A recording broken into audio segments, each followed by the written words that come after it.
Senator Sifuna. Honorable Speaker, I thank you for the opportunity to also contribute. First, let me say that I have been privileged, Honorable Speaker, to serve on the SBC for 2 consecutive sessions. And despite some of the aspersions that have been cast, especially by Senator Mungatana, I think the report that was given in Naivasha of the midterm performance of this House is indicator to the work that has been put in by the SBC in ensuring that we process our business here. So, Honorable Speaker, I felt as part of the leadership of the majority coalition that we now need to give opportunity to other people to also experience this Senate Business Committee. And in fact, when members talk about that anxiety about the speed with which some of the business is moving, especially bills in this House, I don't think from our side there is somebody who is more passionate about the speed at which business is moving than Senator Crystal Asigi. So I am hoping that with her in that committee, she will ensure that that which she has wished to see now happens under her guidance. Honorable Speaker, there is another issue that I need to raise as a leader in the House on the question of the speed with which we process bills here.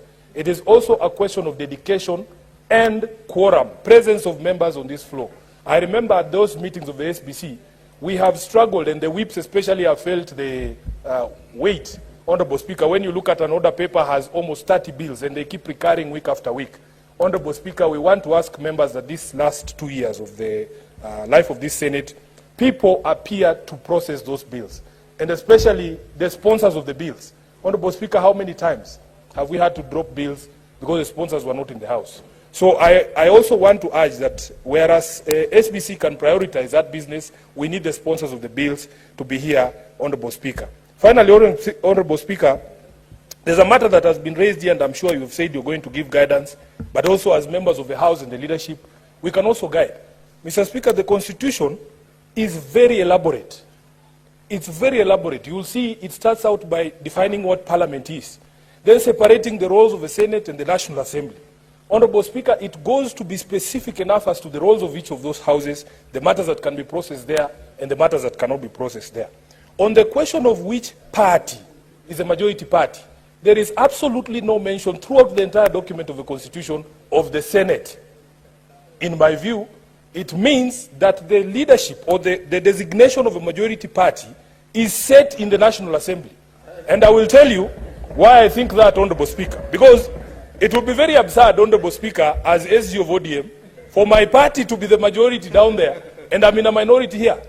Honorable Speaker, sometimes when you get communications from these coalitions, for instance, our membership of the PSC, there is only one person who writes those letters to you, and that is the Secretary General of Azimio. Honorable Speaker, would he write there in the National Assembly, he writes as a leader of a majority party, and here he writes as the leader of a minority party?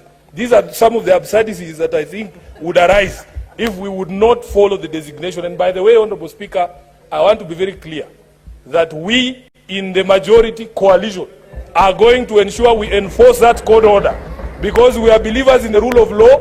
Once a court has pronounced itself, Senator Khalwale, you look for another seat. You don't insist on the one that you'll be told is not your seat.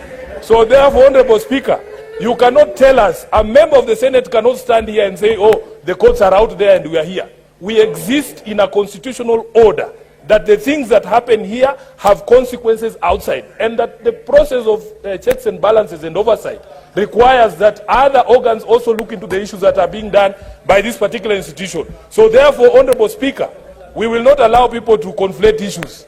If Azimio is a majority party in the National Assembly, it follows that we are the majority in this House. Just a minute, I thank you, Honorable Senator Speaker. Sifuna, Senator Mungatana. Just a minute, Senator Mungatana. Senator Mungatana, just a minute. You know, in the 8th, 9th Parliament, you used to stand and wave to get to catch the Speaker's eye. Now we went digital. You can just press intervention and I'll see. But what is your point of honor?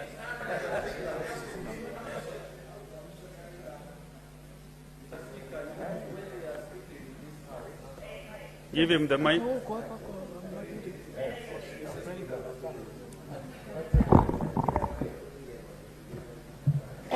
Mr. Speaker, when we are addressing the nation from the floor of this House, we must bear